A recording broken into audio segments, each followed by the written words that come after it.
मी सुरुवातीला जसं म्हटलं की रामभक्ती, राम मंदिर आणि राम राज्य याचा पहिला मला समजलेला धडा जो आहे, ज्याला रामभक्तीत उतरायचं असेल, त्याला त्याग या भूमिकेचा अर्थ समजून घ्यायला लागेल. भावाला स्वतः वनवास घेऊन राज्य करण्यासाठी विनंती करणं, या भावना समजून घ्याव्या लागतील. उद्धवजींनी स्वतःच्या भावाबद्दल शिवसेनेच्या संघटनेचं प्रमुख पद मिळवण्यासाठी काय केलं हे महाराष्ट्राने पाहिलंय.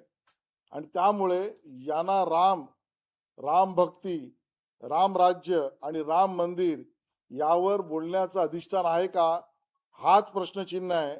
आणि जे प्रश्नांकित आहे या विषयावर त्यांना प्रभू रामचंद्र पावेल का, मी सांगू शकत नाही.